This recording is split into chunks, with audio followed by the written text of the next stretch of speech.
വളരെ പ്രിയപ്പെട്ട ഒരു ടീമാണ് TC ഉമർ സാറ്, അതുപോലെ തന്നെ ബിജു സാറിന്റെ ഒരു ശക്തമായ ഓർഗനൈസേഷൻ, ടോട്ടൽ ടീമിന്റെ ഒരു സൂം മീറ്റിംഗ് ആണ്. അതുകൊണ്ട് തന്നെ ഇന്നലെ എന്റെ ഈ ബിസിനസ് ഈ ഒരു അവസരത്തിലേക്ക് എന്നെ ക്ഷണിച്ചത് അഫ്സത്തിനാണ്.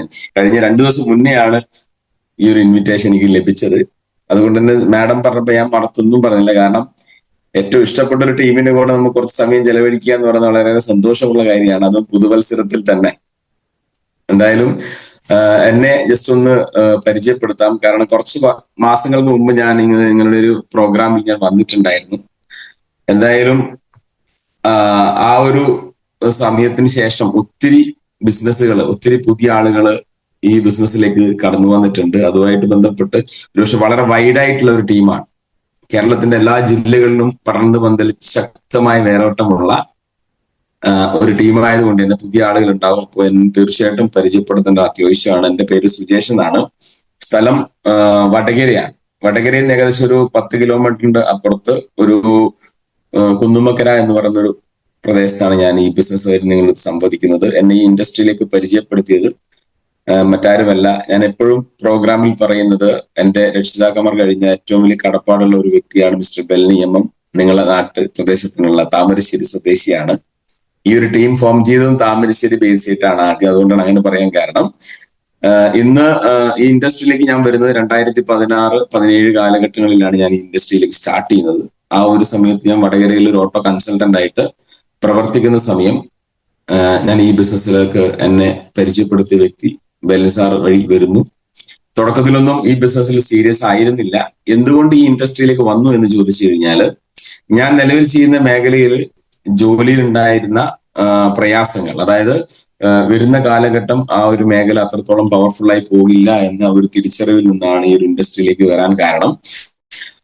അപ്പൊ സ്വാഭാവികമായിട്ടൊരു ഈ ബിസിനസ് ഓപ്പർച്യൂണിറ്റി കേൾക്കുന്ന സമയത്ത് ഒരു എക്സ്ട്രാ ഇൻകം വേണം എന്നുള്ളത് വളരെ അത്യാവശ്യമായിരുന്നു. കാരണം നിലവിൽ ചെയ്യുന്ന ജോലിയിൽ നിന്ന് അല്ലെങ്കിൽ മേഖലയിൽ എന്തെങ്കിലും ഒരു തടസ്സം വന്നാൽ നമുക്ക് ഓട്ടോമാറ്റിക്കലി നമുക്കൊരു വരുമാനം നിർബന്ധമായിട്ട് വേണം.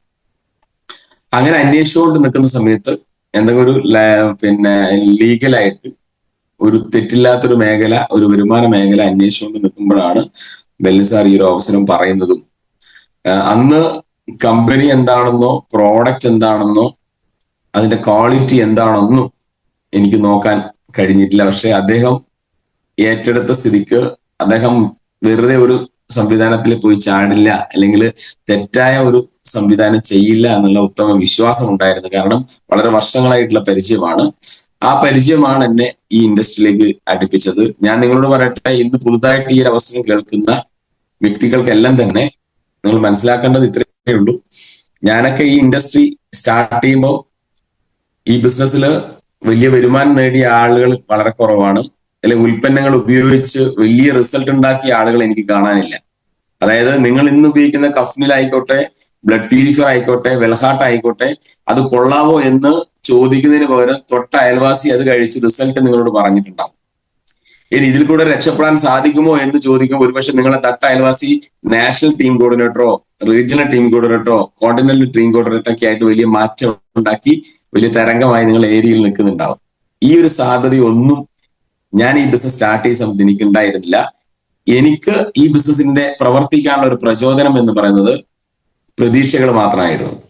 തുടക്കകാലത്ത് അനീഷ് സാറും ബെൽനി സാറും അതുപോലെ തന്നെ ധനീഷ് മാധവൻ സാറൊക്കെ പറഞ്ഞു തന്ന വലിയ പ്രതീക്ഷകളും വലിയ ഇൻഡസ്ട്രി ആണെന്നുള്ളതും ഈ ഒരു കമ്പനി ഇന്ത്യയിലെ നമ്പർ 1 ഡയറക്ട് സെല്ലിംഗ് കമ്പനി ആവുമെന്നുള്ള ആ വാക്കുകൾ, അവരുടെ വാക്കുകളുള്ള പ്രതീക്ഷകളായിരുന്നു എന്നെ മുന്നോട്ട് നയിച്ചതെങ്കിൽ ഇന്ന് നിങ്ങൾക്ക് ഒരുപാട് റിസൾട്ടുകളും അച്ചീവ്മെന്റുകളാണ് നിങ്ങളെ മുന്നോട്ട് നയിക്കുന്നത്. അതുകൊണ്ട് പറയട്ടെ, ഇന്ന് ഈ ഇൻഡസ്ട്രിയിലേക്ക് കടന്നു വരുന്ന വ്യക്തി നമ്മളെക്കാൾ എത്രയോ വലിയ ഭാഗ്യം ചെയ്ത ആളുകളാണ്. കാരണം അവർക്ക് കണ്ണിന്റെ മുമ്പിൽ ആ നേട്ടങ്ങൾ കണ്ടുകൊണ്ട് പ്രവർത്തിക്കാനും അവരിൽ നിന്ന് ഊർജം ഉൾക്കൊണ്ട് കണ്ട് പ്രവർത്തിച്ച് മുന്നോട്ട് പോകാനും സക്സസ് ആവാനും എളുപ്പമാണ്. പക്ഷെ അന്ന് ഞങ്ങൾക്ക് ഈ ലീഡേഴ്സ് പറഞ്ഞ നാളുകൾ ഇത് സംഭവിക്കും എന്ന് പറഞ്ഞ കാര്യങ്ങളിൽ വിശ്വസിച്ചാണ് ഞാനൊക്കെ ഈ ഇൻഡസ്ട്രിയിലേക്ക് ഇറങ്ങിയത്.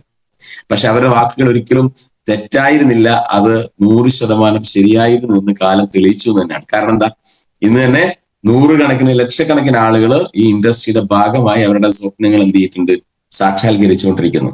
അപ്പൊ അവിടെ അങ്ങനെയാണെങ്കിൽ സ്വാഭാവികമായിട്ടും ഈ ഇൻഡസ്ട്രി ഏത് ബിസിനസ് ആണെങ്കിലും നമുക്കൊരു സാധ്യതയെ പറ്റി നമ്മൾ എന്ത് ചെയ്യണം, നോക്കണം.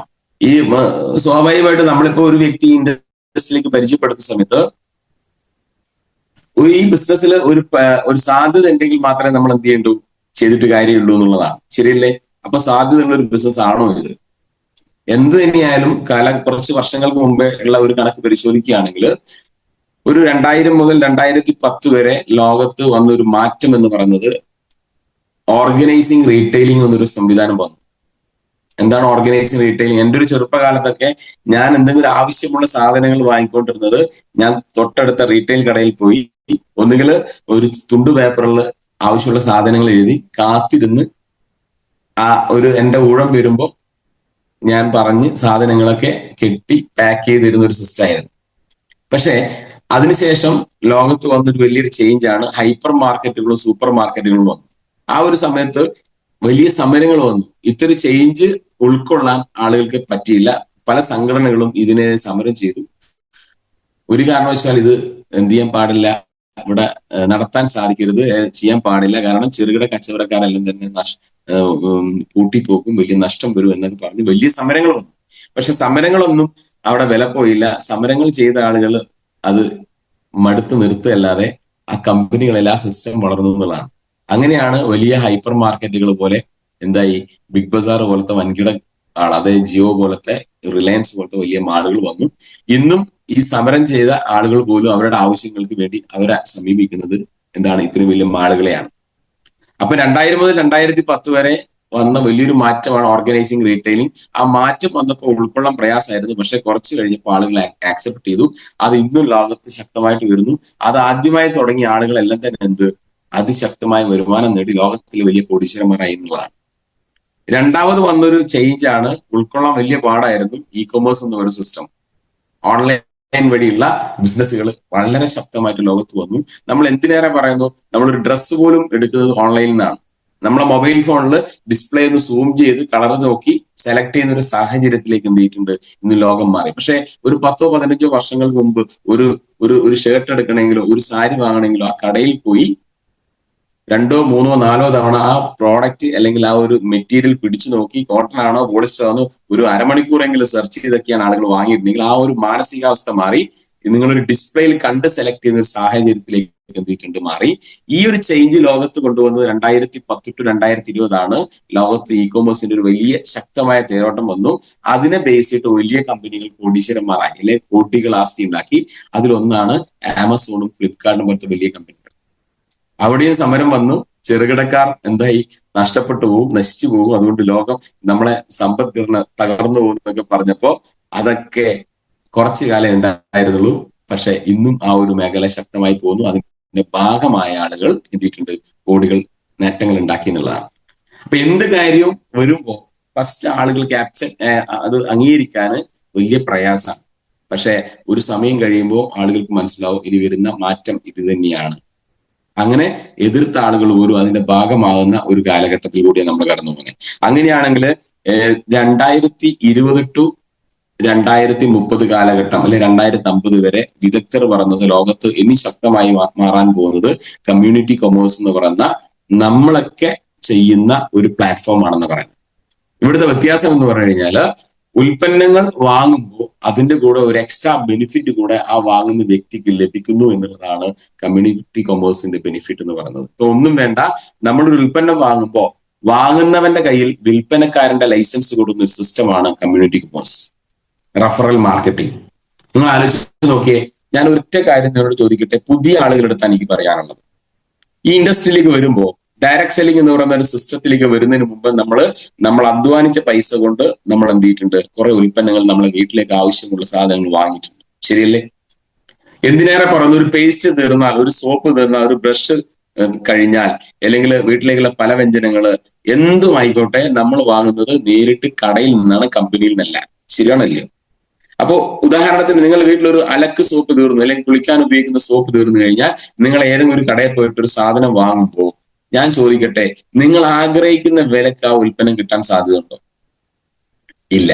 അതായത് ഒരു 50 രൂപയുടെ സോപ്പ് നിങ്ങളെ മനസ്സിൽ വിചാരിക്കുകയാണ് എനിക്ക് ഒരു 30 രൂപ കിട്ടണം എന്ന് പറഞ്ഞ് ആ കടക്കാരനോട് 30 രൂപക്ക് തരണം എന്ന് പറഞ്ഞാൽ ആ കടക്കാരൻ തരുമോ?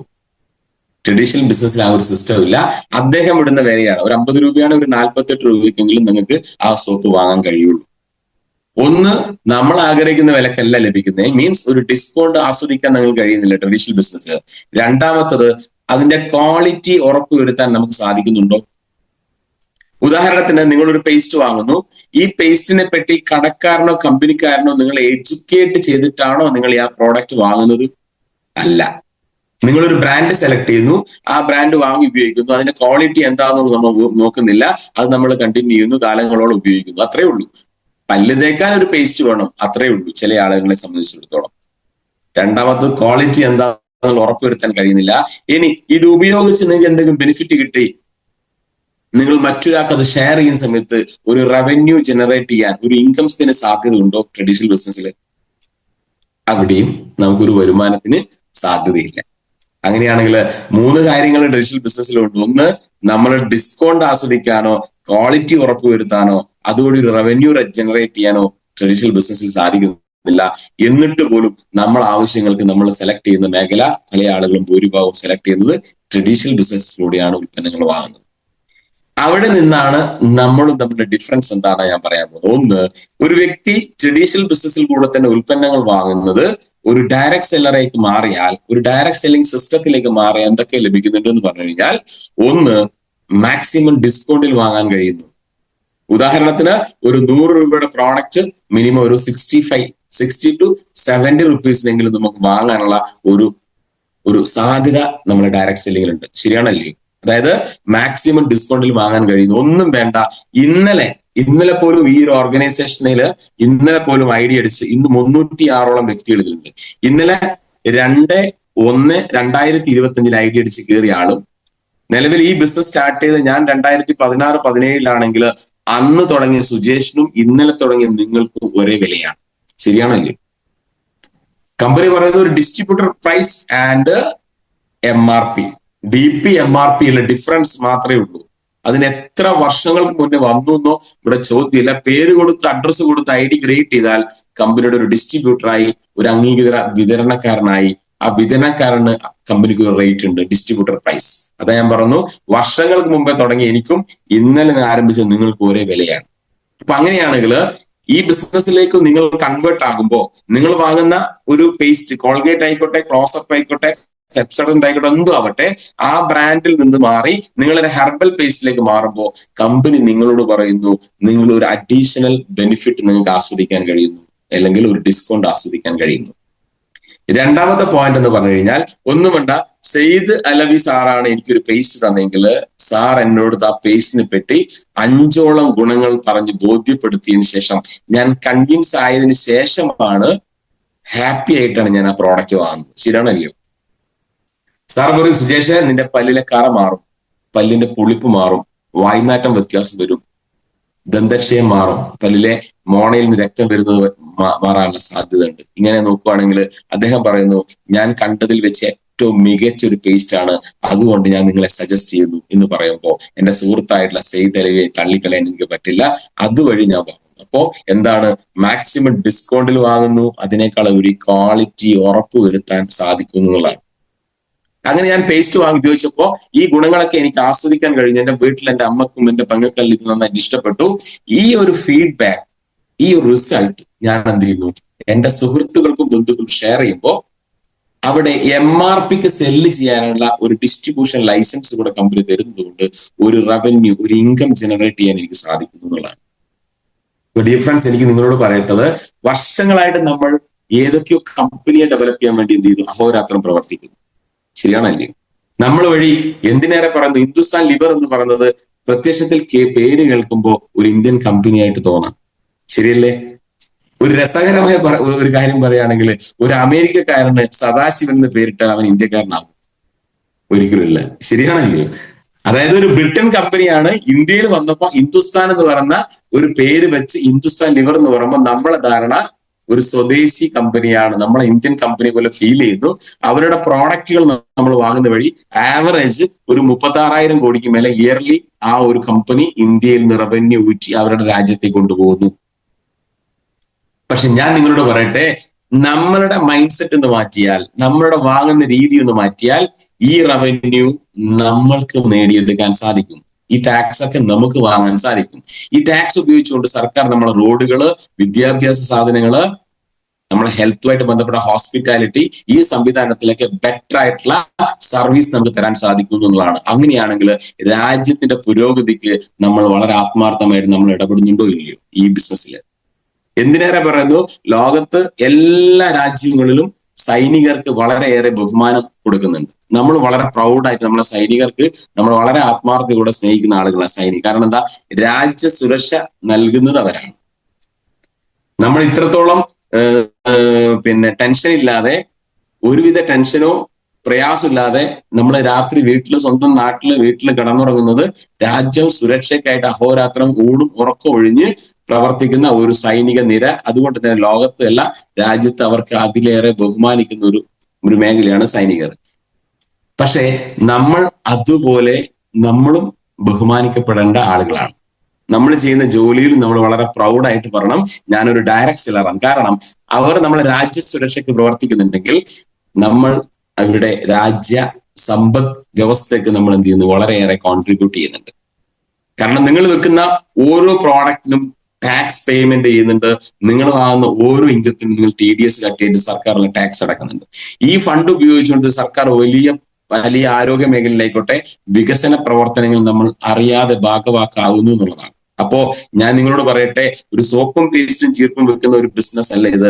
വളരെ പ്രൗഡായിട്ട് രാജ്യ നന്മയ്ക്ക് വേണ്ടി, രാജ്യ പുരോഗതിക്ക് വേണ്ടി നമ്മൾ കോൺട്രിബ്യൂട്ട് ചെയ്യുന്ന വളരെ വലിയ ശക്തരായിട്ടുള്ള ഡിസ്ട്രിബ്യൂട്ടേഴ്സ് ആണ് നമ്മളെന്നൊരു ബോധം നിങ്ങൾക്ക് വേണ്ട. അതുവഴി വളരെ പ്രൗഡായിട്ട് മുഖത്ത് നോക്കി ഈ ഇൻഡസ്ട്രിയെ പറ്റി വ്യക്തമായി പറയാനുള്ള ബോധവും ആർജവും ധൈര്യമൊക്കെ നിങ്ങൾക്ക് ഉണ്ടാവണം എന്ന് എനിക്ക് പറയാനുള്ളത്. കാരണം ഇന്ന് ഈ ബിസിനസ് ലോകത്ത് അതിശക്തമായിട്ട് നടക്കാൻ പോകുന്നു.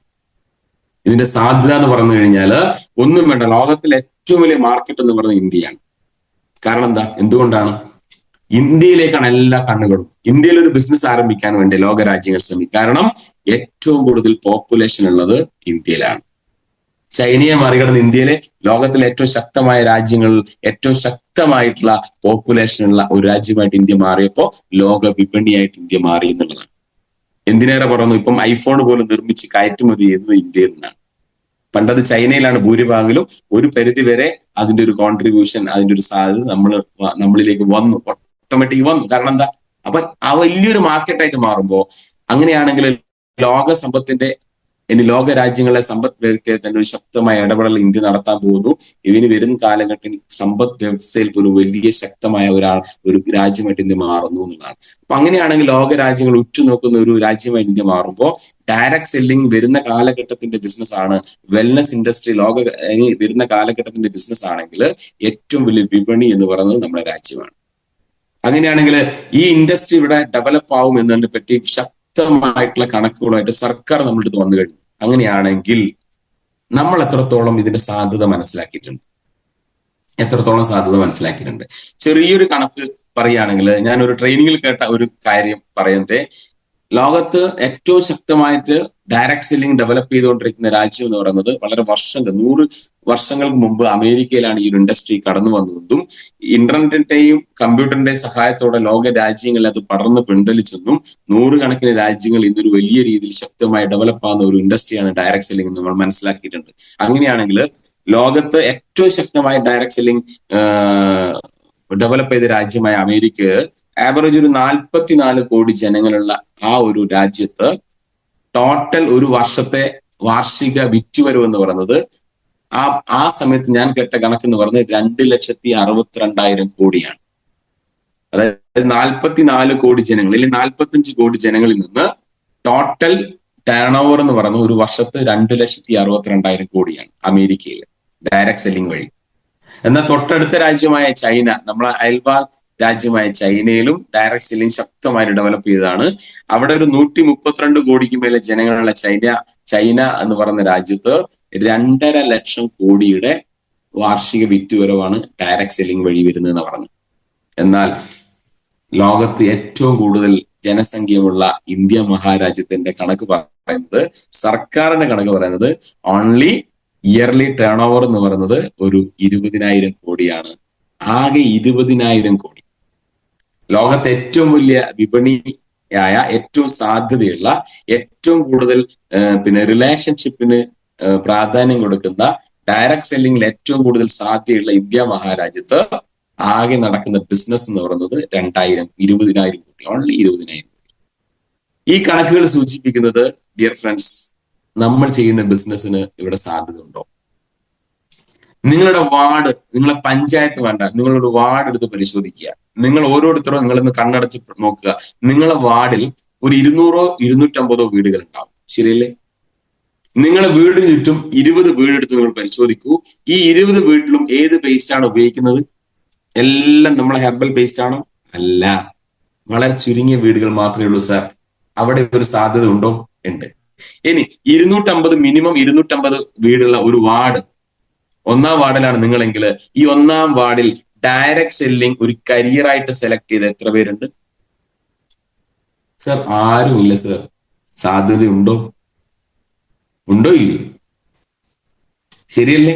അപ്പൊ ആദ്യം ബോധം വരേണ്ട ആർക്കാണ്? ആദ്യം തിരിച്ചറിവ് വരേണ്ട ആർക്കാണ്? സമൂഹത്തിനാണോ? അല്ല, നമ്മൾക്കാണ് ആദ്യം വരേണ്ടത്. നമുക്ക് മാത്രമേ അവരെ മാറ്റാൻ കഴിയുള്ളൂ. ഇവിടെ പലപ്പോഴും പല ആളും പറയാം, സാറേ ബിസിനസ് നടക്കുന്നില്ല. എന്തുകൊണ്ട് ബിസിനസ് നടക്കുന്നില്ല? നിങ്ങൾ ഇത് വളരെ പ്രൗഡായിട്ട് ഈ ഇൻഡസ്ട്രിയെ പറ്റി സംസാരിക്കുന്നുണ്ടോ? ഇവിടുത്തെ ഏറ്റവും വലിയ പ്രശ്നം എന്താ? ഒരു സ്റ്റോക്ക് എടുത്തൊരു വ്യക്തി തൊട്ട അയൽവാസിയായിട്ടുള്ള, ഇപ്പൊ ഒന്നിനെ പറഞ്ഞു, ഞാൻ ഇവിടുന്ന് രജിത മേഡത്തെ കാണുന്നു. രജിത മേഡത്തിന്റെ അയൽവാസിയാണ് സുജേഷ്. ഞാൻ ആദ്യമായിട്ടൊരു പേസ്റ്റ് എടുത്ത് രജിത മേഡത്തിന്റെ ഡോറിൽ മറ്റു കോളിംഗ് ബെല്ല് അടിക്കുമ്പോ എന്റെ മനസ്സിൽ പറയാണ്, രജിത മേഡം സുജേഷിനെ പറ്റി എന്ത് വിചാരിക്കും? മോശമല്ലേ? ശരിയാണല്ലേ? മറ്റുള്ളവർ എന്ത് ചിന്തിക്കുന്നു? ഇതാണ് ആദ്യത്തെ പ്രശ്നം. ഈ ബിസിനസ്സിൽ നിങ്ങൾക്ക് 2025 നിങ്ങൾ എന്ത് ലക്ഷ്യമായിട്ടാണോ ഈ ബിസിനസ്സിൽ ഇറങ്ങുന്നത്, അത് വിജയിക്കണമെങ്കിൽ, ആ ലക്ഷ്യത്തിലേക്ക് നിങ്ങൾ വരണമെങ്കിൽ, ആദ്യം നിങ്ങളിൽ ഉള്ളിൽ നിന്ന് എടുത്തു മാറ്റേണ്ട ഒരു ചിന്ത, മറ്റുള്ളവർ എന്ത് ചിന്തിക്കുന്നു എന്നൊരു ചിന്ത മാറ്റിയാൽ നിങ്ങൾക്ക് വിജയിക്കാൻ പറ്റും. ഇവിടെ എല്ലാവരുടെയും പ്രശ്നം എന്താ? ഡയറക്ട് സെല്ലിംഗ്, നെറ്റ്വർക്ക് മാർക്കറ്റിംഗ് എന്ന് പറഞ്ഞാൽ ഒരു ബാഗിൽ കുറെ സോപ്പും പീസും ചേർത്തും കണ്ണാടി തൂക്കി പേസ്റ്റ് സോപ്പ് എന്ന് വെക്കുന്ന ഒരു ഫീലിലാണ് ആളുകൾ ഈ ബിസിനസ് ചെയ്യുന്നത്. ആ ഒരു ഫീലിൽ നിങ്ങൾ ചെയ്താൽ ഈ ബിസിനസ്സിൽ വിജയിക്കില്ല. എന്റെ ചിന്ത, രജിത മേഡത്തിന് ഞാൻ കൊടുക്കുന്നത് ഇന്ന് ഭൂമി മലയാളത്തിലുള്ള ഇന്ത്യയിൽ കിട്ടാവുന്ന ഏറ്റവും മികച്ച ഒരു ഓപ്പർച്യൂണിറ്റി പ്ലസ് ഏറ്റവും മികച്ച പ്രോഡക്റ്റ്. ഈ ഒരു ഫീൽ എനിക്കുണ്ടെങ്കിൽ എനിക്ക് ആ ഒരു വ്യക്തിക്ക് വളരെ ആത്മാർത്ഥമായിട്ട് ആ പ്രോഡക്റ്റ് സെല് ചെയ്യാൻ കഴിയുള്ളൂ. മുഖത്ത് നോക്കി ചേച്ചി ഇത് അടിപൊളിയാന്ന് പറയാൻ കഴിയുള്ളൂ. ശരിയാണല്ലേ? അതിനേക്കാൾ ഉപരി സുജേഷ് ആ പേസ്റ്റ് ഉപയോഗിച്ചിരിക്കണം, ആ ഫീലിംഗ് ഉണ്ടാവണം. ശരിയാണോ? ഇതൊന്നും ചെയ്യാത്ത വ്യക്തികൾ ഈ ബിസിനസ്സിൽ വിട്ടുപോകും, ഒരു തർക്കമില്ല. അപ്പൊ ആദ്യം ഞാൻ നിങ്ങളോട് പറയട്ടെ, നിങ്ങൾ ആദ്യം ചെയ്യേണ്ടത് ഉൽപ്പന്നങ്ങൾ ഉപയോഗിക്കൂ, അതിന്റെ ക്വാളിറ്റി ഉറപ്പുവരുത്തൂ. ഇത് ആത്മാർത്ഥമായി മുഖത്ത് നോക്കി പറയാനുള്ള ധൈര്യം ഉണ്ടാക്കൂ. ഈ ധൈര്യമാണ് നിങ്ങൾ ആളുകളെ കൺവേർട്ട് ചെയ്യുന്നത്. നിങ്ങളുടെ ആ ഒരു ബോഡി ലാംഗ്വേജിൽ നിന്നാണ് ആ വ്യക്തിക്ക് മനസ്സിലാകുന്നത് ഇത് ക്വാളിറ്റി ഉള്ള പ്രൊഡക്റ്റ് ആണ്, ഇവന്റെ കൂടെ ഞാൻ അസോസിയേറ്റ് ചെയ്താൽ എന്റെയും സ്വപ്നങ്ങൾ സാക്ഷാത്കരിക്കാൻ സാധിക്കും എന്ന തിരിച്ചറിവുണ്ടാകുന്നത് നിങ്ങളുടെ ആ ബോഡി ലാംഗ്വേജ്, നിങ്ങളെ തിളങ്ങുന്ന കണ്ണുകൾ, നിങ്ങളെ പുഞ്ചിരിച്ച മുഖം, നിങ്ങളൊരു സെൽഫ് കോൺഫിഡൻസിൽ നിന്നൊക്കെ അദ്ദേഹത്തിന് വായിച്ചെടുക്കാൻ കഴിയും. ഇതൊരു വലിയൊരു ഓപ്പർച്യൂണിറ്റിയാണ്, നല്ല ക്വാളിറ്റി ഉള്ള പ്രോഡക്റ്റ് ആണ്. ശരിയാണല്ലേ? ഇതിലെന്തെങ്കിലും അഭിപ്രായ വ്യത്യാസം ഉണ്ടോ? ഇല്ല. നമ്മൾ വിജയിക്കണമെങ്കിൽ ആദ്യം നമ്മളിൽ നിന്നാണ് എന്ത് ചെയ്യേണ്ടത്? ഒരു മാറ്റം തുടങ്ങും. If you want change first U change എന്നാണ്. നിങ്ങളൊരു മാറ്റം വേണമെങ്കിൽ ആദ്യം നിങ്ങൾ മാറാൻ തയ്യാറാകണം. നമ്മൾ എന്തിലൊക്കെ മാറ്റം വരുത്തണം? എപ്പോഴും പറയാറുണ്ട്, പല ആളുകളെ സംബന്ധിച്ചിടത്തോളം എന്തിനീ ഒരു നെഗറ്റീവ് മൈൻഡിൽ കാണുന്ന ആളുകളുണ്ട്. നിങ്ങളൊരു ഷർട്ട് ആണെങ്കിലും ഒന്നിനേറെ പറയുന്നു, നമ്മളൊരാളെ കാണുന്ന സമയത്ത് ഒരാൾ പറയും, ഓ മുടിയൊക്കെ പോയല്ലോ മോനെ എന്ന് പറയുന്ന ഒരാളെ കണ്ടിട്ടുണ്ടോ? പലപ്പോഴും പറയാറുണ്ട്, ഓ കഷണ്ടി ആയിപ്പോയല്ലോ. അയാൾ ഒരു ദിവസം ഇരുന്നെണ്ണിയാൽ തീരാത്ത മുടി അദ്ദേഹത്തിന്റെ തലയിലുണ്ടെങ്കിൽ പോലും പറയും, മുടി കംപ്ലീറ്റ് പോയല്ലോ. ആ പറയുന്ന ഒരാളെ സംബന്ധിച്ചിടത്തോളം ഞാൻ പറയട്ടെ, അതൊരു നെഗറ്റീവ് മൈൻഡ് സെറ്റുള്ള ആളായിരിക്കും. എന്നാൽ ഒരു പോസിറ്റീവ് മൈൻഡ് സെറ്റ് ഉണ്ടാണെങ്കിൽ എന്തു പറയും? എന്താണോ നിങ്ങളുടെ പോസിറ്റീവ് മാത്രമേ അവരെ കാണുള്ളൂ. ശരിയാണല്ലോ? ഇപ്പൊ സ്വാഭാവികമായിട്ടും നെഗറ്റീവ് മൈൻഡ് സെറ്റിൽ ഒരു വ്യക്തി ഈ ഇൻഡസ്ട്രിയിൽ വിജയിക്കണമെങ്കിൽ നിങ്ങളുടെ ചിന്ത പോസിറ്റീവ് ആക്കണം എന്ന് പറയും. ഇവിടെ പോസിറ്റീവായിട്ട് ഒരാൾ മാറുന്നത് നിങ്ങൾ നെഗറ്റീവ് സർക്കിളിൽ നിന്ന് നോർമലി നിങ്ങൾ പോസിറ്റീവ് സർക്കിളിലേക്ക് മൂവ് ചെയ്യണം. എവിടെയാണ് പോസിറ്റീവ് കിടക്കുന്നത് എന്ന് പറഞ്ഞു കഴിഞ്ഞാൽ സക്സസ്ഫുൾ ആയിട്ടുള്ള ലീഡേഴ്സിൽ പോസിറ്റീവ് ഉണ്ട്. ശരിയാണോ? ഇപ്പൊ സ്വാഭാവികമായിട്ടും മലപ്പുറത്തുള്ള ഒരാള് ഉമ്മർ സാറുമായിട്ട് കണക്ട് ചെയ്യുന്നത് ഡെയിലി രാവിലെ വന്ന് ഉമ്മർ സാറെ കാണലല്ല, ഡെയിലി ഒരു കോൾ ചെയ്ത ഉമ്മർ സാറെ ഹലോ എന്റെ ലീഡർ ആയിട്ടുള്ള ഉമ്മർ സാറെ വിളിക്കുകയാണ്. അവിടെ ഒരു പോസിറ്റിവിറ്റി ഉണ്ട്. ശരിയാണല്ലോ? നിങ്ങൾ നെഗറ്റീവിൽ നിന്ന് പോസിറ്റീവ് മൂവ് ചെയ്യാൻ വളരെ ഈസിയാണ്. ഇത് ടെക്നോളജി വളരെ സപ്പോർട്ട് ചെയ്യുന്നു നമുക്ക്. ശരിയല്ലേ? ഒരു പ്രോഗ്രാം വെക്കുന്ന സമയത്ത് നിങ്ങൾ മാനസികമായിട്ട് നിങ്ങൾ ആ ഒരു സന്തോഷം നിങ്ങൾക്ക് തരുന്ന പ്രോഗ്രാമിൽ നിന്നാണെങ്കിൽ നിങ്ങൾ മാക്സിമം നിങ്ങൾ പ്രോഗ്രാം എന്ത് ചെയ്യണം? ഉപയോഗിക്കണം. നിങ്ങൾ പ്രോഗ്രാമിൽ വിജയിച്ച വ്യക്തികളുടെ ഒരു കൂട്ടമാണ് പ്രോഗ്രാം. നിങ്ങൾ ഓട്ടോമാറ്റിക്കലി വന്നിരുന്ന് ഒരു നല്ല മനസ്സോടുകൂടെ നിങ്ങൾ വളരെ കാമായിട്ട് വളരെ ഇതായിട്ടൊന്ന് ഇരിക്കുകയാണെങ്കിൽ ആ പ്രോഗ്രാം കഴിയുമ്പോഴേക്ക് നിങ്ങളുള്ളിൽ വളരെ ഒരു ആവേശം നിറഞ്ഞിട്ടുണ്ടാവും, വളരെ പോസിറ്റിവിറ്റി ഉണ്ടാവും. കാരണം വിജയിച്ച ഒരുപാട് കഥകൾ നിങ്ങൾ കേട്ടു, കുറെ പ്രോഡക്റ്റിന്റെ റിസൾട്ട് നിങ്ങൾ കേട്ടു, അതുവഴി നിങ്ങളിൽ ഒരു പോസിറ്റീവ് മൈൻഡ് സെറ്റ് ഉണ്ടാവും. ഞാൻ പറയട്ടെ, ഈ ബിസിനസ്സിൽ വിജയിക്കാൻ ഏറ്റവും മികച്ചത് ഒരു പോസിറ്റീവ് മൈൻഡ് സെറ്റ് വേണം. ഈ പോസിറ്റീവ് മൈൻഡ് സെറ്റ് ഉണ്ടാകുന്നത് ഞാൻ പറയുന്നത് ഈ ബിസിനസ്സിൽ വിജയിക്കണമെങ്കിൽ വിദഗ്ധരായിട്ടുള്ള എല്ലാ ആളുകളും പറയുന്നത് എപ്പോ പറയുമ്പോഴും പറയാം സാറേ ആറ്റിറ്റ്യൂഡ് എന്ന് പറയുന്നത് വളരെ വലിയൊരു ഘടകമാണ്. നിങ്ങളുടെ മനോഭാവം റെഡിയായാൽ മാത്രമേ ഈ ബിസിനസ്സിൽ നിങ്ങൾക്ക് വിജയിക്കാൻ കഴിയുള്ളൂ എന്ന് രണ്ടാമത് പറഞ്ഞു കേട്ടില്ല. എന്താണ് ഈ മനോഭാവം? ഒരു പോസിറ്റീവ് ആറ്റിറ്റ്യൂഡ്.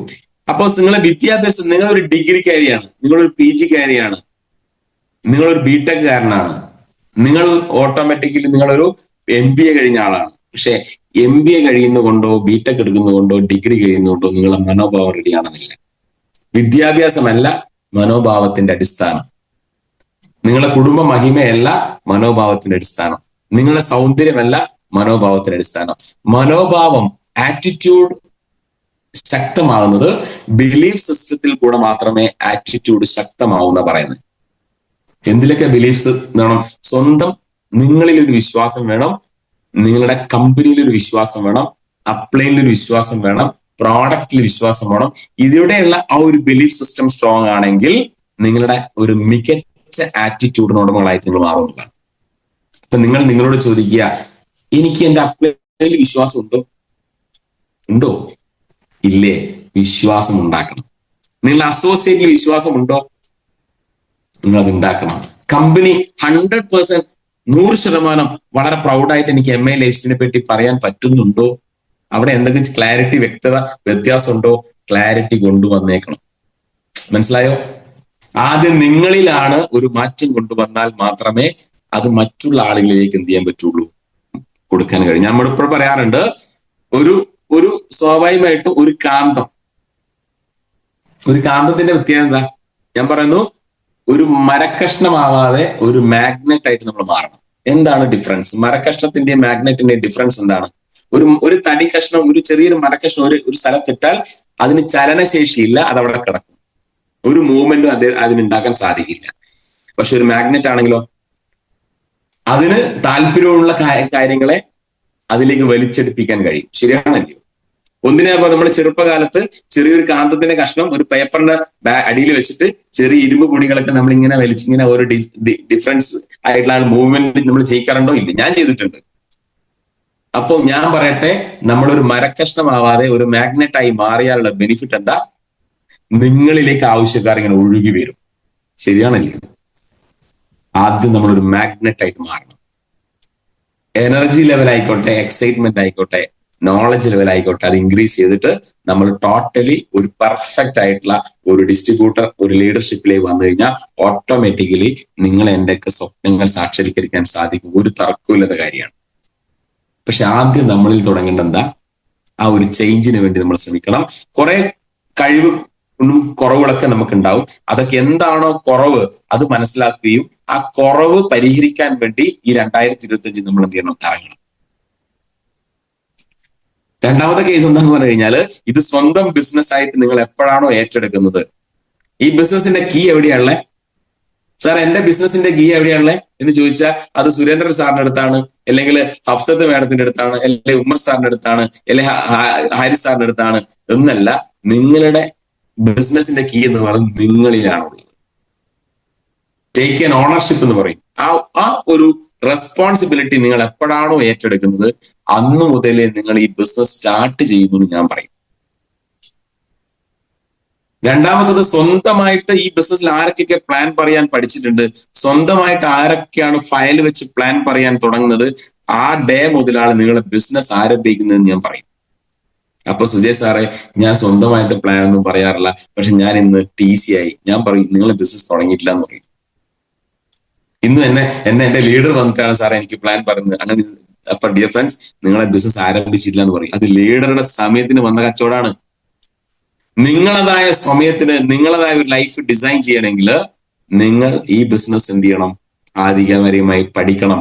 സ്വന്തം കാലിൽ നിന്ന് പ്രവർത്തിക്കാൻ നിങ്ങൾക്ക് പറ്റണം. ലീഡറുടെ സമയത്തിനല്ല നിങ്ങളെ വരുമാനം.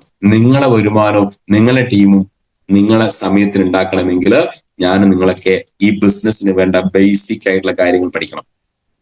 ഞാൻ പറയുന്നു, ഇതൊരു MI ലൈഫ് സ്റ്റൈൽ എന്ന് പറഞ്ഞാൽ ഒരു ബ്രഷ് പോലെയാണ്. ഒരു ചിത്രകാരന്റെ കയ്യിൽ ഒരു ബ്രഷും പെയിന്റും കിട്ടിയാൽ ആ വ്യക്തി മനോഹരമായ ചിത്രങ്ങൾ വരക്കുന്ന പോലെ ഈ ബിസിനസ്സിൽ ഈ ഒരു MI ലൈഫ് സ്റ്റൈൽ എന്ന് പറയുന്ന ഒരു ബ്രഷ് ഉപയോഗിച്ചുകൊണ്ട് എന്റെയും നിങ്ങളുടെയും ജീവൻ മനോഹരമായി വരക്കാനുള്ള ഒരു platform MI life style management നമുക്ക് ഒരുക്കിയിട്ടുണ്ട്. അത് ശക്തമായ ലീഡേഴ്സ് ആയിട്ട്, പ്രോഡക്റ്റ് ആയിട്ട്, സാമ്പത്തിക ഭദ്രതയുള്ള അടിത്തറയുള്ള എക്സ്പീരിയൻസ് ഉള്ള മാനേജ്മെന്റ് ആയിട്ടൊക്കെ നമുക്ക് ഒരുക്കിയിട്ടുണ്ട്. ആ ബ്രഷ് എടുത്തോളൂ, വരച്ചോളൂ. വരുന്ന 1, 2, 3 വർഷം കൊണ്ട് ജീവിതം തന്നെ മാറ്റാൻ കഴിയുന്ന ഒരു വലിയൊരു ഓപ്പർച്യൂണിറ്റിയാണ് MI ലൈഫ് സ്റ്റൈൽ. പക്ഷെ ഇതൊക്കെ എത്ര പേർക്ക് അറിയാം? എത്ര പേര് ഇതിൽ വിശ്വസിക്കുന്നുണ്ട്? അപ്പൊ അതാ ഞാൻ പറഞ്ഞത്, ആദ്യം ഉണ്ടാക്കേണ്ടത് നമ്മളിലാണ് ഒരു മാറ്റം. ആ ഒരു ബേസ് ഉണ്ടാക്കേണ്ടത്, സ്ട്രോങ് ആയിട്ട് അടിത്തറ ഉണ്ടാക്കേണ്ടത് നമ്മളിലാണ്. ഒരുപാട് ആളുകൾ ഈ ഇൻഡസ്ട്രിയിൽ അതായത് ഒരുപാട് ആളുകൾ നോ പറയും, റിജക്ട് ചെയ്യും, ഒക്കെ ചെയ്യും. ആദ്യം നിങ്ങൾ ഉണ്ടാക്കേണ്ടത് എന്താ അറിയോ? മെന്റലി ഉള്ള ഒരു സ്ട്രെങ്ത് ആണ്. മാനസികമായിട്ടുള്ള ഒരു ആരോഗ്യം ഈ ഇൻഡസ്ട്രിയിൽ ഉണ്ടാക്കണം. മനസ്സുകൊണ്ടും ശരീരമൊക്കെ സ്ട്രോങ് ആയിരിക്കണം ഈ ബിസിനസ് ചെയ്യുമ്പോൾ. കുറെ ആളുകൾ നോ പറയുമ്പോൾ ഇട്ടേച്ച് പോകുന്നതിന് പകരം അതിശക്തമായിട്ട് മുന്നോട്ട് പോകാനുള്ള ഒരു ഊർജം ഉണ്ടാവണമെങ്കിൽ ആദ്യം നിങ്ങൾ മെന്റലി സ്ട്രോങ് ആവണം. ഒരു വ്യക്തി മെന്റലി സ്ട്രോങ് ആവണമെങ്കിൽ പ്രോഗ്രാമുകൾ, സക്സസ്ഫുൾ ആയിട്ടുള്ള ലീഡേഴ്സുമായിട്ടുള്ള സമ്പർക്കം വേണം. മാക്സിമം പ്രോഗ്രാമുകൾ ഉപയോഗിക്കണം. പ്രോഗ്രാമുകൾ കൂടെ മാത്രമേ ഈ ബിസിനസ്സിൽ എന്ത് ചെയ്യാൻ പറ്റുള്ളൂ? വിജയിക്കാൻ കഴിയും. ഞാൻ പറയട്ടെ, ഇന്ന് ഈ ഹാളിൽ ഇന്ന് ഏകദേശം 401 പേരുണ്ട്. ഈ 401 പേരിലും വിവിധ ഫോണുകൾ ഉപയോഗിക്കുന്ന ആളുകളാണ്. കുറെ ആളുകൾ ഐഫോൺ ഉപയോഗിക്കുന്നുണ്ട്, വിവോ ഉപയോഗിക്കുന്നുണ്ട്, സാംസങ് ഉപയോഗിക്കുന്നുണ്ട്, ഒക്കെ പല പല ബ്രാൻഡ് ഉപയോഗിക്കുന്നുണ്ട്. ഐഫോൺ ഉപയോഗിക്കുന്ന വ്യക്തികളെല്ലാം തന്നെ ഏറ്റവും കൂടുതൽ വിലയുള്ള ഫോൺ ഇപ്പോ ഐഫോൺ ആണ്. സാറേ, ഐഫോൺ 16 Pro Max ഒരു 1.5 ലക്ഷം രൂപ വിലയുണ്ട്. പക്ഷേ ആപ്പിൾ എന്ന കമ്പനി 1.5 ലക്ഷം രൂപ കൊടുത്ത് വാങ്ങിയ ആ മൊബൈൽ ഫോണിനും റീചാർജബിൾ ബാറ്ററിയാണ് പ്രൊവൈഡ് ചെയ്തിരിക്കുന്നത്. Yes or no? 10,000 രൂപയുടെ ഓപ്പോയുടെ ഫോണിനും റീചാർജബിൾ ബാറ്ററിയാണ്. 1.5 ലക്ഷം രൂപയുടെ ഐഫോണിനും റീചാർജബിൾ ബാറ്ററിയാണ്. അത് റീചാർജ് ചെയ്തിട്ടില്ലെങ്കിൽ ഡെഡ് ആണ്, ഡിസ്പ്ലേ വർക്ക് ചെയ്യില്ല, ഒരു ഡാറ്റ എടുക്കാൻ കഴിയില്ല. അതുപോലെയാണ് മനുഷ്യനും. ചാർജ് ചെയ്തില്ലേ ഡെഡ് ആണ്. ക്ലിയർ അല്ലേ? ചില ആളുകൾ പറയാണ്, സാറേ ഞാൻ ട്രെയിനിങ് കഴിഞ്ഞ് 2 ട്രെയിനിങ് ഞാൻ അറ്റൻഡ് ചെയ്യണം, ഇനി ഞാൻ പോകേണ്ടതുണ്ടോ? നിർബന്ധമായിട്ട് പോകണം. 1 ഡേ അഡ്വാൻസ് ട്രെയിനിങ് സാറേ ഞാൻ 10 അറ്റൻഡ് ചെയ്തു, പോണോ? പോയിരിക്കണം. അത് ചാർജാണ്, എനർജിയാണ്, എക്സൈറ്റ്മെന്റ് ആണ്, പുതിയ പുതിയ കാര്യങ്ങൾ പഠിക്കാനുള്ള ഒരു സാധ്യതയാണ്. എന്തിനാണ് സാറെ പഠിക്കുന്നതെന്ന് ചോദിച്ചാൽ, പുതിയ ബാച്ച് വരുന്നു, ആ ബാച്ചിന് നിങ്ങൾ അവയർനെസ് കൊടുക്കുകയാണ്, അവർ കോൺഫിഡൻസ് പാസ് ചെയ്യാണ്, നിങ്ങൾ പഠിക്കണം. ശരിയല്ലേ? ഞാൻ എപ്പോഴും പറയാറുണ്ട്, ഒരു പ്രോഗ്രാം ഇന്ന് തന്നെ ഈ ബിസിനസ്സിൽ പുതുതായിട്ട് വന്ന ആളുകളുണ്ട്, എന്നാൽ കുറെ എക്സ്പീരിയൻസ് ആയിട്ടുള്ള റാങ്ക് വൈസ് സൂപ്പർ ആയിട്ടുള്ള കുറെ ലീഡേഴ്സ് ഉണ്ട്. 4 കാര്യങ്ങൾ എപ്പോഴും ഞാൻ പറയാറുണ്ട്. ഒന്ന്, എന്താണ്? പുതിയ ആളുകളെ സംബന്ധിച്ചിടത്തോളം ഇതൊരു പഠിക്കാനുള്ള അവസരമാണ്, ലേണിംഗ് ആണ്. ശരിയല്ലേ? ലേൺ ചെയ്യുന്ന ഒരു വ്യക്തി എന്തിനാ പഠിക്കുന്നത്?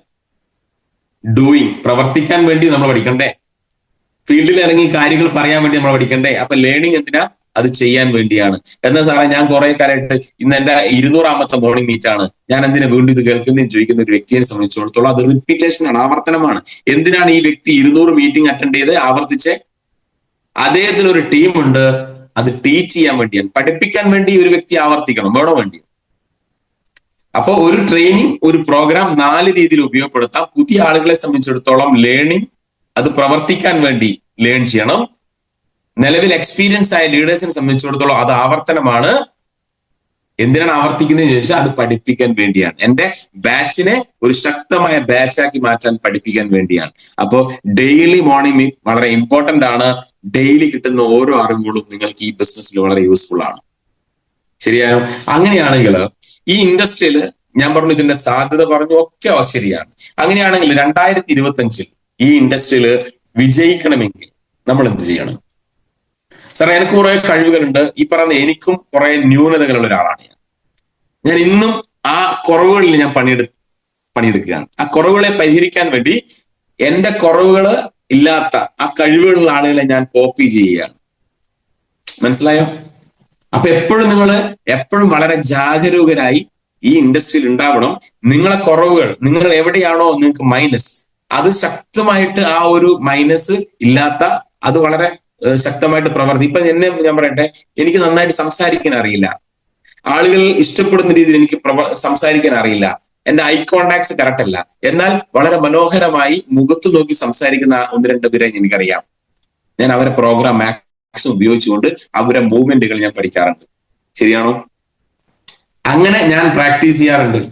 അതുകൊണ്ടാണ് ഞാൻ പറഞ്ഞത്, നിങ്ങൾക്ക് എന്താണോ സ്കിൽ ഇല്ലാത്തത്, ഈ 2025 നിങ്ങൾ ചെയ്യേണ്ട പണി എന്താണെന്ന് വെച്ചാൽ ആ സ്കില്ലുകളെ ഡെവലപ്പ് ചെയ്യാൻ വേണ്ടി നിങ്ങൾ പ്ലാൻ ചെയ്യണം. അങ്ങനെയാണെങ്കിൽ ഈ ഇൻഡസ്ട്രിയിൽ ഏറ്റവും ശക്തമായി, ഏറ്റവും നമ്പർ 1 ആയിട്ട് വേണ്ട ഒരു സ്കില്ലാണ് സെയിൽസ് സ്കിൽ. കച്ചവടം ചെയ്യാനുള്ള കഴിവ് വേണം. ശരിയല്ലേ? നിങ്ങളെടുക്കുന്ന സ്റ്റോക്ക് കാല അനുസൃതമായി, അതായത് സമയബന്ധിതമായി വിറ്റ് തീർക്കാനുള്ള ഒരു കഴിവിനെ വേണം. എന്ത്? സെയിൽസ് സ്കില്ല് വേണം. അത് റീറ്റെയിലിംഗ് സ്കില്ല് വേണം. എന്താണ് റീറ്റെയിലിംഗ് സ്കില്ല് ഉണ്ടാക്കേണ്ട കാര്യം? എന്താ? ഉദാഹരണത്തിന് ഇപ്പൊ സ്വാഭാവികമായിട്ടും നിങ്ങളെടുത്തൊരു 10,000 സ്റ്റോക്ക്, ആദ്യം നിങ്ങൾ ഉൽപ്പന്നം ഉപയോഗിച്ച് കോൺഫിഡൻസ് വന്നു, വിശ്വാസം വന്നു, നിങ്ങളെ ഫ്രണ്ട്സ്, റിലേറ്റീവ്സ് നിങ്ങൾ എന്ത് ചെയ്തു? മുഖത്ത് നോക്കി ഇത് കൊള്ളാമെന്ന് പറഞ്ഞു. അങ്ങനെ നിങ്ങളെ വിശ്വസിച്ച്, എന്നാൽ പകുതി പ്രോഡക്റ്റിൽ വിശ്വസിച്ചുകൊണ്ട് അവർ വാങ്ങി ഉപയോഗിച്ചവരെല്ലാം തന്നെ നിങ്ങളോട് നല്ലത് പറഞ്ഞു. നിങ്ങൾക്ക് ഒന്നുകൂടെ എനർജിയായി, വിശ്വാസം വന്നു. അങ്ങനെ നിങ്ങൾ റീറ്റെയിൽ ശക്തമാക്കി ചെയ്യാൻ തുടങ്ങി. അപ്പൊ റീറ്റെയിലിംഗ് എന്ന മേഖലയിൽ നിങ്ങൾ പുലിയായി മാറി എന്ന് വിചാരിക്കുക. അപ്പൊ അങ്ങനെ റീറ്റെയിലിംഗ് നിങ്ങളുടെ സ്കില്ല് നിങ്ങൾ ഡെവലപ്പ് ചെയ്താൽ നിങ്ങളെ കൂടെ അസോസിയേറ്റ് ചെയ്യുന്ന കുറച്ച് പേരെ റീറ്റെയിലിംഗിൽ പുലികളാക്കി മാറ്റാൻ നിങ്ങൾക്ക് സാധിക്കും. ശരിയാണല്ലേ? അതേ സ്ഥാനത്ത് നിങ്ങൾ റീറ്റെയിൽ ചെയ്യാതെ വെറുതെ ഇങ്ങനെ പറഞ്ഞ് കളിച്ച് നടന്ന ആളാണെങ്കിൽ നിങ്ങളെ കൂടെ അസോസിയേറ്റ് ചെയ്യുന്ന ആളുകൾക്ക് ഒരു ഡെവലപ്മെന്റ്സ് ഉണ്ടാക്കി കൊടുക്കാൻ നിങ്ങൾക്ക് കഴിയില്ല എന്നുള്ളതാണ് ചുരുക്കം. അപ്പോ ഏറ്റവും ആദ്യം വേണ്ട എന്താ? റീറ്റെയിൽ ചെയ്യാനുള്ള കഴിവ് നിങ്ങൾ എന്ത് ചെയ്യണം? ഈ 2025 സ്വായത്തമാക്കണം. ഈ ബിസിനസ്സിൽ ഏറ്റവും വേണ്ട ഒരു സ്കില്ലാണ് റീറ്റെയിൽ സെയിൽസ് സ്കിൽ. കച്ചവടം നടന്നാലേ PV വരുള്ളൂ. ശരിയല്ലേ? ബിസിനസ് വോളിയം വർദ്ധിക്കണമെങ്കിൽ എന്ത് ചെയ്യണം? നമ്മളെ നടയില് ബിസിനസ് വർദ്ധിക്കണം. ബിസിനസ് വർദ്ധിക്കണമെങ്കിൽ ഫീൽഡിൽ ഇറങ്ങി ഈ ബിസിനസ്സിൽ ഈ പ്രോഡക്റ്റ് കൊള്ളാന്ന് പറയുന്ന കുറച്ചു പേരെ നമ്മൾ എന്ത് ചെയ്യണം? ക്രിയേറ്റ് ചെയ്യണമെങ്കിൽ അവർക്ക് ചെയ്യാൻ പറ്റുന്ന രീതിയിൽ കോൺഫിഡൻസ് കൊടുക്കാൻ ലീഡർ എന്ന രീതിയിൽ നിങ്ങൾക്ക് പറ്റണം. അത് പറ്റണമെങ്കിൽ ഫീൽഡിൽ ഇറങ്ങി 10 പേരോട് ഇത് കൊള്ളാമെന്ന് പറയാനുള്ള ആർജവം നിങ്ങൾ കാണിക്കണം. ശരിയാണല്ലേ? ആദ്യം നമ്മളിൽ ഒരു മാറ്റം ഉണ്ടാക്കണം. ഇതുവരെ ഒരു പേസ്റ്റ് എടുത്ത് വിറ്റില്ലേ, ഇന്നു മുതൽ വിൽക്കാൻ നിങ്ങൾ തയ്യാറാവണം. ശരിയാണല്ലേ? റെഡിയാണോ അല്ലയോ? അതിൽ നിങ്ങളൊരു ചേഞ്ച് കൊണ്ടുവരും. ഇപ്പൊ രണ്ടാമത്തെ ഒരു സ്കിൽ എന്താന്ന് പറഞ്ഞാൽ റിക്രൂട്ടിംഗ് സ്കില്ലാണ്. എന്തിനാണ് റിക്രൂട്ട്? ആളുകളെ അസോസിയേറ്റ് ചെയ്യിപ്പിക്കാൻ നിങ്ങൾ എന്ത് ചെയ്യണം? പ്ലാൻ ചെയ്യണം. ഇപ്പൊ സാറേ, ചെറിയ ആളുകൾ പറയാറുണ്ട്, സാറേ എനിക്ക് പരിചയം കുറവാണ്, എനിക്ക് ആളുകളായിട്ട് ബന്ധമില്ല. ഞാൻ പറയട്ടെ, ഞാൻ മിക്കവാറും സമയങ്ങളിൽ കോഴിക്കോട് പോലത്തെ സ്ഥലങ്ങളിൽ യാത്ര ചെയ്യുന്നത് ഭൂരിഭാഗം ഇപ്പം നമ്മൾ ട്രാഫിക് പ്രശ്നങ്ങൾ എന്ത് തന്നെ ആയാലും പോലും വളരെ രീതി ഞാൻ കൂടുതലും യാത്ര ചെയ്യാറ് ട്രെയിനിലാണ്. ട്രെയിനിൽ പോകുമ്പോൾ എന്താ ഗുണം? എന്താ അറിയോ? എന്താ ഗുണം? ഒരുപാട് ഏരിയയിലുള്ള ആളുകളുണ്ട്. കാസർഗോഡ് മുതൽ പയ്യന്നൂർ മുതൽ മംഗലാപുരം മുതൽ ട്രിവാൻഡ്രം മുതൽ എവിടെയുള്ള യാത്ര ഇങ്ങനെ അങ്ങോട്ടും ഇങ്ങോട്ടും പാസ് ചെയ്യുന്നുണ്ട്. നമ്മൾ പ്ലാൻ ചെയ്താൽ ഒരു യാത്രയിൽ, ഒരു കോഴിക്കോട് പോകുന്ന യാത്രയിൽ 2-3 ആളുകളെ ഞാൻ പരിചയപ്പെടാറുണ്ട്. ഒരു റെയിൽവേ സ്റ്റേഷനിൽ ഇരിക്കുകയാണെങ്കിൽ ജസ്റ്റ് ഇരിക്കുന്ന സീറ്റിൽ ഞാൻ ആളുകളെ പരിചയപ്പെടാറുണ്ട്. എന്തിനാണ് പരിചയപ്പെടുന്നത്? ഇപ്പൊ തന്നെ എന്തിനേറെ പറയുന്നു, കഴിഞ്ഞ ദിവസം നിങ്ങളെ നിങ്ങളെ മോർണിംഗ് മീറ്റിൽ വന്നാണ് ഷകിൽ സാർ. കഴിഞ്ഞ 2 ദിവസം മുന്നേ ഞാൻ കണ്ടു. ഉമർ സാർ എന്നെ ഓൾറെഡി എനിക്ക് ആ വീഡിയോ അയച്ചു തന്നിട്ടുണ്ട്. ഞാൻ എന്റെ RTO മേഖലയിൽ ഓട്ടോ കൺസൾട്ടന്റ് വർക്ക് ചെയ്ത സമയത്ത് എന്റെ അടുത്ത് ബൈക്ക് രജിസ്റ്റർ ചെയ്യാൻ വന്ന വ്യക്തിയാണ് മിസ്റ്റർ ഷക്കിൽ. പുള്ളിയെ ഒറ്റ നോട്ടത്തിൽ കണ്ടപ്പോൾ കൊള്ളാമെന്ന് തോന്നി. പുള്ളി ഞാൻ 10 മിനിറ്റ് കൊണ്ട് പരിചയപ്പെടുകയും പുള്ളിയുടെ ഒരു അപ്പോയിന്റ്മെന്റ് എടുക്കുകയും പിറ്റേ ദിവസം പ്ലാൻ കേൾപ്പിക്കുകയും ചെയ്തപ്പോൾ ഇപ്പൊ എന്ത് സംഭവിച്ചു എന്ന് പറഞ്ഞു കഴിഞ്ഞാൽ, പുള്ളി നിലവിൽ ചെയ്തുകൊണ്ടിരുന്ന ആ ഓയിൽ ഇൻഡസ്ട്രിയിൽ നിന്ന്, ആ ഒരു മാനേജർ പോസ്റ്റിൽ നിന്ന് അവിടുത്തെ ജോലി റിസൈൻ ചെയ്തുകൊണ്ട് ഫുൾ ടൈം MILC എന്ന വ്യക്തിയായിട്ട് മാറി. അങ്ങനെയാണെങ്കിൽ ഞാൻ ചോദിക്കട്ടെ, ഒരു പരിചയമില്ലാത്ത വ്യക്തിയെ പരിചയപ്പെടാൻ ഞാൻ പറ്റിയില്ലെങ്കിൽ ആ വ്യക്തി വഴിയുള്ള ബിസിനസ് എനിക്ക് കിട്ടുമോ? എന്തിനു നമ്മൾ മടി കാണിക്കണം? നമ്മൾ സമൂഹത്തിൽ മോശപ്പെട്ട പ്രവൃത്തിയാണോ ചെയ്യുന്നത്? ഇന്ന് ഏറ്റവും കൂടി ജാമ്യം കിട്ടാതെ അറസ്റ്റ് ചെയ്യപ്പെടുന്ന എന്തെങ്കിലും കച്ചവടമാണോ നമ്മൾ ചെയ്യുന്നത്? കൃത്യമായി ടാക്സ് എഴുതി കൃത്യമായിട്ട് സർക്കാരിന് റവന്യൂ കൊടുത്തല്ലേ നമ്മൾ പ്രവർത്തിക്കുന്നത്? ഇനി നമുക്കൊരു വരുമാനം കിട്ടുന്നതിനൊക്കെ നൂറുകണക്കിന് ആയിരക്കണക്കിന് ആളുകളുടെ പ്രയാസങ്ങളെ നമുക്ക് മാറ്റി കൊടുക്കാൻ കഴിയുന്നില്ലേ ഈ ഉൽപ്പന്നങ്ങൾ ഉപയോഗിച്ചുകൊണ്ട്? ശരിയാണല്ലോ. എന്തിനേറെ പറയുന്നു, അത്ഭുത കലവറകൾ എന്ന് പറയുന്ന നമ്മളെ പ്രിയപ്പെട്ട ഉമർ സാറിന്റെ ഒരു യൂട്യൂബ് ചാനൽ അല്ലെങ്കിൽ ടെലഗ്രാം ചാനൽ കയറിയാൽ തന്നെ പോരെ ആയിരക്കണക്കിന് വീഡിയോസ് കാണുന്നില്ലേ ഈ ഉൽപ്പന്നങ്ങൾ ഉപയോഗിച്ച്? അവരുടെ പ്രാർത്ഥന മാത്രം പോരെ നമ്മുടെ ജീവിതത്തിൽ വിജയിക്കാൻ? ശരിയാണല്ലേ? എന്തിന് നമ്മൾ മാറി നിൽക്കണം? അപ്പൊ ഞാൻ നിങ്ങളോട് പറയുന്നു, റിക്രൂട്ടിംഗ് എന്ന് പറയുന്നത് ഈ ബിസിനസിന്റെ വളരെ ഇമ്പോർട്ടന്റ് ആയിട്ടുള്ള പോയിന്റ് ആണ്. നിങ്ങൾ അവിടെ ഒരു പരാജയപ്പെട്ട വ്യക്തിയാണെങ്കിൽ, ഒരു കുറവുള്ള വ്യക്തിയാണെങ്കിൽ, ഏറ്റവും നന്നായിട്ട് റിക്രൂട്ട് ചെയ്യുന്ന, റിക്രൂട്ട്മെന്റിന് പ്രാധാന്യം കൊടുത്തുകൊണ്ട് കൂടുതൽ ആളുകളെ അസോസിയേറ്റ് ചെയ്യുന്ന വ്യക്തിയായിട്ട് നിങ്ങൾ അരമണിക്കൂർ ഇരിക്കും, 1 മണിക്കൂർ സ്പെൻഡ് ചെയ്യും. സാർ, എനിക്ക് ഈ മേഖല ഞാൻ കുറച്ച് വീക്കാണ്, എങ്ങനെയാണ് ഞാൻ ആളുകളെ അപ്രോച്ച് ചെയ്യേണ്ടത്? ആളുകളുടെ അടുത്ത് എങ്ങനെ ഞാൻ സംസാരിക്കണം? എന്റെ ലിസ്റ്റ് ഇത്ര 25 പേര് ലിസ്റ്റാണ്, ഞാൻ എത്ര പേര് ലിസ്റ്റ് ഇടണം? ഈ ലിസ്റ്റിൽ എങ്ങനെ ഷോർട്ട് ലിസ്റ്റ് ചെയ്യണം? എങ്ങനെ ഒരു ഹോം മീറ്റിംഗ് കണ്ടക്ട് ചെയ്യണം? ഈ ഹോം മീറ്റിംഗിന് എങ്ങനെ ചെയ്യുമ്പോൾ എങ്ങനെയാണ് വിളിക്കേണ്ടത്? ഇതൊക്കെ നിങ്ങൾ ചോദിക്കാൻ എന്തിനു മടി കാണിക്കണം? ഇത് ആർക്ക് വേണ്ടിയാ? ആർക്ക് വേണ്ടിയാണ്? നിങ്ങൾക്ക് വേണ്ടിയാണ്, എനിക്ക് വേണ്ടിയാണ്, മറ്റൊരാൾക്ക് വേണ്ടിയല്ല. പലപ്പോഴും പല ആളുകളും പ്രവർത്തിക്കില്ല, അങ്ങനെ അവൻ കാശുണ്ടാക്കാണ്ട്. ഈ ബിസിനസ്സിൽ 2 കാറ്റഗറി ആളുകൾ വിജയിക്കില്ല. എപ്പോഴും ഞാൻ പറയുന്ന കാര്യമാണ്, എന്നോടും ഞാൻ പറയാറുണ്ട്, കാണുന്നവരെല്ലാവരോടും ഞാൻ പറയാറുണ്ട്. 2 കാറ്റഗറി എന്ന് പറയുന്നത്, തന്റെ പ്രവർത്തനം കൊണ്ട് തന്റെ അപ്ലൈന് വരുമാനം കിട്ടുന്നു എന്ന് ചിന്തിക്കുന്ന ഒരു വ്യക്തിയോട് വിജയിക്കില്ല. രണ്ടാമത്തെ ഒരു കാറ്റഗറി, പറഞ്ഞാൽ അനുസരണയില്ലാത്തവരും വിജയിക്കില്ല. 2 കാറ്റഗറി ഓർമ്മയിൽ വെച്ചോ, പച്ച തൊടില്ല. മനസ്സിലായോ? അപ്പൊ നിങ്ങൾ അങ്ങനെയാണ് എന്ന് ഞാൻ പറഞ്ഞില്ല. ഇൻ കേസ് ആരുടെയും ഉള്ളിൽ ഇതുണ്ടെങ്കിൽ മാറ്റിവെച്ചോ, 2025 വിജയിക്കാൻ കഴിയും. അങ്ങനെയാണെങ്കിൽ റിക്രൂട്ട്മെന്റ് എന്ന് പറയുന്നത് വളരെ ഇമ്പോർട്ടന്റ് ആയ ഒരു സ്കില്ലാണ്, അത് നിങ്ങൾ പഠിക്കണം. മൂന്നാമത് ഓർഗനൈസിങ്, ടീമിനെ ഒന്നായി കൂട്ടിപ്പിടിച്ച് പ്രവർത്തിക്കാനും. നമ്മളിപ്പോ ഞാനും നിങ്ങളൊക്കെ പ്രാക്ടീസ് ചെയ്യേണ്ടത് ടീമിനിടയിൽ ഒരു സ്വീകാര്യത ഉണ്ടാക്കാൻ വേണ്ടി നല്ല ഒരു റിലേഷൻഷിപ്പ് നിങ്ങൾ എന്ത് ചെയ്യണം? ഉണ്ടാക്കിയെടുക്കണം. നമ്മളെ മെന്ററായിട്ടുള്ള ബെല്ലി സാർ എപ്പോഴും പറയുന്നതാണ്, ഒരു മാലയുടെ ഭംഗി എന്ന് പറയുന്നത് ആ മുത്തുകളല്ല. സത്യത്തിൽ മുത്ത് കാണുമ്പോൾ വളരെയേറെ സന്തോഷം തോന്നും, ഡിസൈൻ കാണുമ്പോൾ നമ്മൾ ഹാപ്പി ആവുകയാണ്, എന്തൊരു ഭംഗിയാണ് മാല. പക്ഷെ ആ മാലയുടെ ഭംഗി എന്ന് പറയുന്നത് ഉള്ളിൽ കാണാത്ത ചരടിലാണെന്ന് പറയും. ശരിയാണോ? അങ്ങനെയാണെങ്കിൽ പലരുടെ ഉള്ളിൽ കാണാത്തൊരു ചരടായിട്ട് എനിക്ക് നിങ്ങൾക്ക് മാറാൻ കഴിയണം. ഒരു റിലേഷൻഷിപ്പ് എന്ന് പറയുന്നത് വളരെ ഇമ്പോർട്ടന്റ് ആണ്. നമ്മളെ ഭാഗത്ത് നിന്ന് ഞാനോ നിങ്ങളോ ഒരു ഡിസ്ട്രിബ്യൂട്ടറോടോ ഒരു വ്യക്തിയോടോ എന്തെങ്കിലും പറയാൻ പ്ലാൻ ചെയ്യുമ്പോൾ ദേഷ്യം പിടിച്ച് നിൽക്കുകയാണെങ്കിൽ, നിങ്ങൾ ഇപ്പം തന്നെ രജിത ഇവിടെ വളരെയേറെ ദേഷ്യത്തോടെ നിൽക്കുകയാണെങ്കിൽ, ഞാൻ ചേച്ചിയോട് പറയുന്നത്, ചേച്ചി മിണ്ടാതിരിക്കുക, അത്രയും സേഫ് ആയിരിക്കും. കുറച്ച് സമയത്ത് അനങ്ങാതിരിക്കുക. ചിലപ്പോൾ നിങ്ങൾ ഡിസ്ട്രിബ്യൂട്ടർ വന്നിട്ട് തർക്കിക്കും, ഷൗട്ട് ചെയ്യും, അനങ്ങാതിരിക്കുക, ഒന്ന് തണിയട്ടെ. മനസ്സിലായ? അതേ ആവേശം നിങ്ങൾ പ്രതികരിച്ചാൽ, ഒരുപക്ഷെ നിങ്ങൾ നാവിൽ എന്തെങ്കിലും ഒന്ന് വീണു പോയാൽ ആ റിലേഷൻഷിപ്പ് ബ്രേക്ക് ആവുകയും ആ വ്യക്തി നമ്മളിൽ നിന്ന് അകന്നു പോവുകയും ചെയ്യും. ശരിയാണല്ലേ? അപ്പൊ വളരെ വളരെ ഇമ്പോർട്ടന്റ് ആണ്. നമ്മൾ ഒരു വ്യക്തിയുടെ അടുത്ത് സംസാരിക്കുമ്പോൾ 2 വട്ടം ആലോചിക്കണം. ബെല്ലി സാർ പറയാറുണ്ട്, നിങ്ങൾ പറയുന്നത് കൊണ്ട് നിങ്ങൾക്കോ കേൾക്കുന്ന അവനോ എന്തും ഗുണമുണ്ടോ എന്ന് ആദ്യം ചിന്തിക്കണം. ശരിയാണല്ലേ? അപ്പം നമ്മൾ ഈ ബിസിനസ്സിൽ എന്ത് കാര്യം ചെയ്യുമ്പോഴും 2 വട്ടം ഒന്ന് ആലോചിക്കണം. കാരണം നിങ്ങളുടെ അസറ്റാണ് നമ്മുടെ ടീം, എന്റെ അസറ്റാണ് എന്റെ ടീം. ആ ടീമിനെ നഷ്ടപ്പെടുത്താൻ എളുപ്പം കഴിയും, ഉണ്ടാക്കിയെടുക്കാൻ കുറച്ച് പ്രയാസമാണ്. അപ്പൊ നിങ്ങളെ വികാരങ്ങളെ, നിങ്ങളെ ആ ഇതൊക്കെ ഒന്ന് പിടിച്ചു നിർത്താൻ നമുക്ക് പോയി കഴിയണം.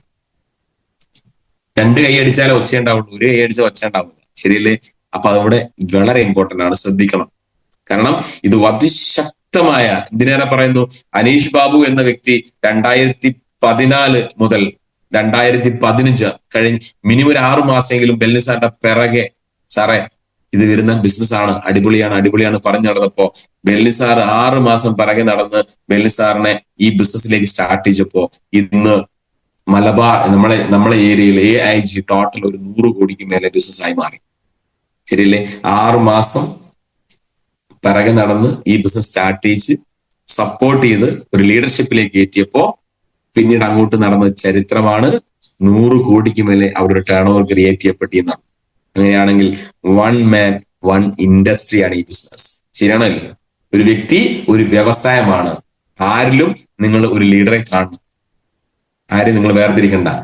മാക്സിമം സപ്പോർട്ട് കൊടുക്കുക. ആവശ്യമുള്ള കയറി വന്നോളൂ. ശരിയല്ലേ?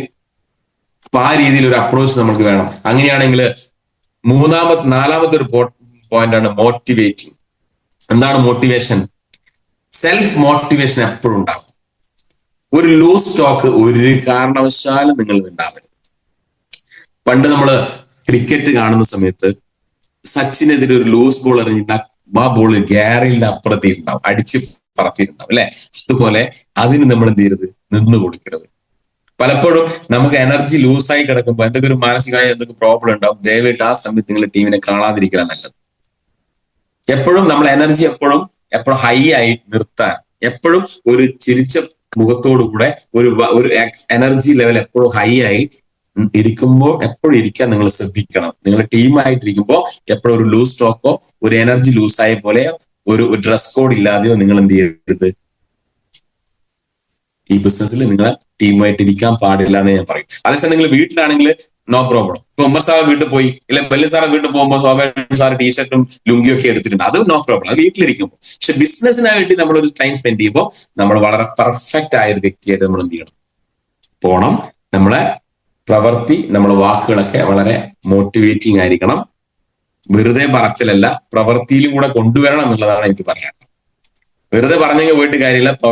പറച്ചിലൊന്ന് പ്രവൃത്തി വേറെയാണെങ്കിൽ നിങ്ങളെ അംഗീകരിക്കില്ല, നമ്മളെ ടീം അംഗീകരിക്കില്ല എന്നുള്ള ബോധം നിങ്ങൾക്ക് വേണം. ഏറ്റവും ഈസി എന്താണ്? പറയുന്നതിനേക്കാൾ ഈസി പ്രവർത്തിച്ച് കാണിക്കുമ്പോൾ അത് കോപ്പി ചെയ്യാൻ എളുപ്പമാണ്. ഇല്ലെങ്കിൽ എന്ത് പറയും? അയാളെ സാറെ ഒന്നുമില്ല, അയാളെ വെറും പറച്ചിലാണ് സാറെ, ഒരു കാര്യമില്ല എന്ന് പറയും. ആദ്യം നിങ്ങളിൽ ഒരു സ്വീകാര്യത, ഒരു ലീഡർഷിപ്പ് ഉണ്ടാക്കാൻ വേണ്ടി നിങ്ങൾ ശ്രമിക്കണം. നിങ്ങളിൽ ഒരു വിശ്വാസം, നിങ്ങളെ വിശ്വസിക്കുന്ന രീതിയിൽ പ്രവർത്തനം നമ്മൾ കൊണ്ടുപോകാൻ നമ്മൾ ശ്രമിച്ചാൽ ഒരു ശക്തമായ ടീം ഓൾറെഡി ഇന്ത്യയിൽ ക്രിയേറ്റ് ചെയ്യപ്പെടും എന്നുള്ള ഒരു തർക്കമില്ല.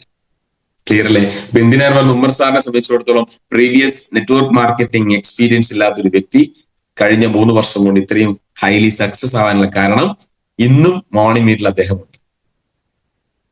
ഇത്രയും ടീമുള്ള ഒരു വ്യക്തി മോർണിംഗ് മീറ്റിൽ ഇരിക്കേണ്ട ആവശ്യമുണ്ടോ എന്ന് ചോദിക്കുമ്പോൾ ഞാൻ പറയും ഉണ്ടെന്ന് ഞാൻ പറയും. എന്നാൽ ചില ആൾ ഇരിക്കാറില്ല. പക്ഷെ മോർണിംഗ് മീറ്റിൽ എവരി ഡേ ആരുണ്ട്? സാറുണ്ട്. ശരിയാണല്ലേ? അത് നിങ്ങൾക്ക് ഫോളോ ചെയ്യണം. അദ്ദേഹത്തിന്റെ നാളെ RTC NTC ഒക്കെ വന്നു കഴിഞ്ഞു എന്ന് അയാൾ വിചാരിക്കുകയാണ് ഞാൻ എന്തിനിരിക്കണം. പക്ഷെ ഏർലി മോർണിംഗ് അദ്ദേഹം അവിടെ ഉണ്ട്. ഇത് നിങ്ങൾ ഫോളോ ചെയ്യണം. ഞാൻ ഒരു ഉദാഹരണം പറഞ്ഞാണ്. അപ്പം എത്രയായാലും അത് നിങ്ങൾ ഫോളോ ചെയ്താൽ ഇത് കോപ്പി ചെയ്യാനും ഇത് രീതി ശീലിക്കാനും കുറെ ആളുകൾ ഫോളോ ചെയ്യും. ശരിയല്ലേ? അപ്പൊ ആ രീതിയിലേക്ക് നമ്മൾ പ്ലാൻ ചെയ്യണം. അങ്ങനെയാണെങ്കിൽ എപ്പോഴും സെൽഫ് മോട്ടിവേഷൻ ഉണ്ടെങ്കിൽ മാത്രമേ മറ്റുള്ളവരെ നിങ്ങൾക്ക് മോട്ടിവേറ്റ് ചെയ്യാൻ കഴിയുള്ളൂ, പ്രചോദിപ്പിക്കാൻ കഴിയുള്ളൂ. ഇതൊരു ശക്തമായ ബിസിനസ് ആണ്. ഇത് എനർജി വളരെ ഇമ്പോർട്ടന്റ് ആണ്. എനർജി ഇമ്പോർട്ടന്റ് ആണെങ്കിൽ ആദ്യം എനർജി കൊണ്ടുവരേണ്ടത് നിങ്ങളിലാണ് എന്നുള്ള ബോധം നിങ്ങൾക്ക് വേണം. ഏറ്റവും ലാസ്റ്റ് ആൻഡ് ഫൈനല് കമ്മ്യൂണിക്കേഷൻ വളരെ ഇമ്പോർട്ടന്റ് ആണ്. 2025 നിങ്ങളിൽ വേണ്ട മാറ്റം എന്ന് പറയുന്നത് 2 കാര്യത്തിൽ നിങ്ങൾ സമയം കണ്ടെത്തണം. ഒന്നെന്താണെന്നറിയോ? ഒന്ന് അപ്ലൈനായിട്ട് സംസാരിക്കാനും 2 അസോസിയേറ്റുമായിട്ട് സംസാരിക്കാനുള്ള സമയം നിങ്ങൾ കണ്ടെത്തണം. ചില വ്യക്തികൾക്ക് അപ്ലൈനുമായിട്ട് വലിയ എന്തുണ്ടാവില്ല, റിലേഷൻഷിപ്പ് ഉണ്ടാവില്ല.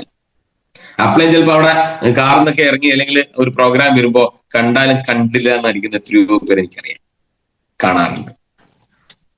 ഞാൻ നിങ്ങളോട് പറയുന്നത് ഇത്രയേ ഉള്ളൂ.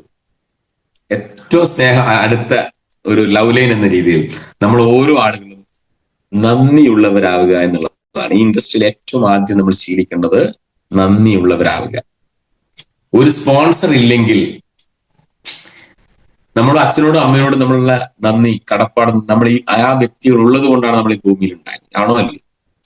അതേപോലെ എന്റെ സ്പോൺസറുടെ മൈൻഡ് സെറ്റിൽ, ചിന്തയിൽ എന്റെ പേര് ആ ഒരു ലിസ്റ്റിൽ ഉള്ളത് കൊണ്ടാണ് ഞാൻ ഇന്ന് ഈ MI ലൈഫ് സ്റ്റൈൽ ഉണ്ടായത്. അതാണ് ഞാൻ ആദ്യം പറഞ്ഞത്. എന്റെ രക്ഷിതാക്കാർ കഴിഞ്ഞാൽ ഏറ്റവും വലിയ കടപ്പാട് ഇന്ന് ഈ ഭൂമിയിലുണ്ടെങ്കിൽ അത് ബെൽനി താമരശ്ശേരിയോടെയാണ്. അതൊരു നന്ദി പ്രകടനമാണ്, വെറുതെ പറഞ്ഞല്ല. നന്ദിയുള്ളവരാകുക. ഈ ഇൻഡസ്ട്രിയിൽ കോടികൾ നിങ്ങൾ ഉണ്ടായിരിക്കും, ഒരു ഉറുപ്പ്യ നിങ്ങൾ ലീഡർക്ക് ഒരു ഉറുപ്പ്യ നിങ്ങൾ കൊടുക്കണ്ട, പക്ഷെ നന്ദി കേട് കാണിക്കാതിരിക്കുക, നന്ദിയുള്ളവരാകുക. അപ്പം റിലേഷൻഷിപ്പ് കമ്മ്യൂണിക്കേഷൻ എന്തൊക്കെ വേണം? ഒന്ന്, അപ്ലൈനുമായിട്ട് നല്ല രീതിയിൽ കമ്മ്യൂണിക്കേഷൻ ഉണ്ടാക്കുക. അപ്പൊ സ്വാഭാവികമായിട്ട് ഞാനിത് പറയുമ്പോൾ ചില ആൾ വിചാരിക്കും, ഓ സാറേ ഞാൻ എന്റെ ലീഡർ അങ്ങനെയൊക്കെ കാണിച്ചു, സോറി. 2025 നിങ്ങൾക്ക് പുതിയ തീരുമാനങ്ങൾ എടുക്കാലോ. 2025 ആദ്യം എടുക്കുന്ന തീരുമാനം എഴുതി വെച്ചോ. ഞാൻ എന്റെ ലീഡറായിട്ട് നല്ല ഒരു സൗഹൃദത്തിൽ, അവരുടെ ഫാമിലി ആയിട്ട് നല്ല ഒരു അറ്റാച്ച്മെന്റിൽ, സ്നേഹത്തോടു കൂടെ രാവിലെ ഏർലി മോർണിംഗ് ഒരു കോൾ ചെയ്യാതെ എന്റെ പ്രവർത്തനത്തിൽ ഞാൻ ഇറങ്ങില്ല. എഴുതി വെച്ചോ. ഗ്യാരണ്ടി നിങ്ങളുടെ ജീവിതം മനോഹരമായിരിക്കും, ഒരു തർക്കമില്ലാത്ത കാര്യം. കാരണം എന്താന്ന് പറഞ്ഞാൽ, ഒരു അപ്ലൈനും ഒരു ലീഡറും നിങ്ങളുടെ നന്മയില്ലാതെ നിങ്ങളുടെ നാശം ആഗ്രഹിച്ച ചരിത്രമില്ല. ചിലപ്പോ പ്രവർത്തനങ്ങൾ കാണുമ്പോ ചിലപ്പോ നമുക്ക് തോന്നും പുള്ളി നമ്മളെ മൈൻഡ് ചെയ്യുന്നില്ല, പുള്ളിക്ക് എന്നേക്കാൾ ബീവി തരുന്ന അയാളെ ഇഷ്ടം. അങ്ങനെ ഒന്നുമില്ല, മനസ്സിലായോ? അങ്ങനെ ഒരു വകതിരിവ് ചേരിതിരിവ് ഒന്നും ഒരു ലീഡറും കാണിക്കില്ല. റിയൽ ലീഡേഴ്സിന്റെ കാര്യമാണ് പറയുന്നത്, കറ കളഞ്ഞ ലീഡേഴ്സിന്റെ കാര്യമാണ് ഞാൻ പറഞ്ഞത്, എല്ലാവരും കാര്യമല്ല. മനസ്സിലാവുന്നുണ്ടോ? ശക്തനായ ഒരു ലീഡർ, ഈ ഇൻഡസ്ട്രിയെ പറ്റി വ്യക്തമായ ധാരണ ഒരു ലീഡർ അസോസിയേറ്റിനെ വേർതിരിച്ച് കാണില്ല. എല്ലാം എന്റെ അസോസിയേറ്റ് ആണ്. പല ആളുകൾക്കും എന്തുണ്ട്, പല പല സമയങ്ങളായിരിക്കാം, പല പല ക്വാളിറ്റി ആയിരിക്കാം, പക്ഷെ ലീഡറെ സംബന്ധിച്ചിടത്തോളം ലീഡർ എന്ത് ചെയ്യും? നിങ്ങളുടെ നന്മ മാത്രമേ ആഗ്രഹിക്കൂ. അപ്പം നല്ല ലീഡേഴ്സുമായിട്ട് നല്ല ആശയവിനിമയം നടത്തുക, പ്ലസ് അസോസിയേറ്റുമായിട്ട് എന്ത് ചെയ്യണം? അത് നിങ്ങളെ ബ്രാഞ്ച് 1 എന്നോ ബ്രാഞ്ച് 2 ഒന്നോ ഇല്ല. രണ്ടുപേരും നിങ്ങളുടെ കൈകൾ പോലെ, നിങ്ങളുടെ ശരീരത്തിലെ ഓർഗൻസ് പോലെ ഇമ്പോർട്ടന്റ് ആണ്. എല്ലാ ഓർഗൻസും ഒരുമിച്ച് പ്രവർത്തിക്കുമ്പോഴാണ് നിങ്ങളുടെ ചിന്തകളും പ്രവർത്തികളൊക്കെ റെഡിയാകുന്ന പോലെ നമ്മളെ ബ്രാഞ്ച് 1ഉം 2ഉം നിങ്ങളുടെ അസറ്റാണ്, വളരെ ഇമ്പോർട്ടന്റ് ആയിട്ടുള്ള പാർട്ടാണ്. അതുകൊണ്ട് എന്ത് ചെയ്യണം? കമ്മ്യൂണിക്കേഷൻ എന്ന് പറയുന്നത് സമയം കണ്ടെത്തേണ്ടത് അപ്ലൈനും അസോസിയേറ്റ് ആയിട്ട് നിങ്ങൾ കമ്മ്യൂണിക്കേറ്റ് ചെയ്യാൻ.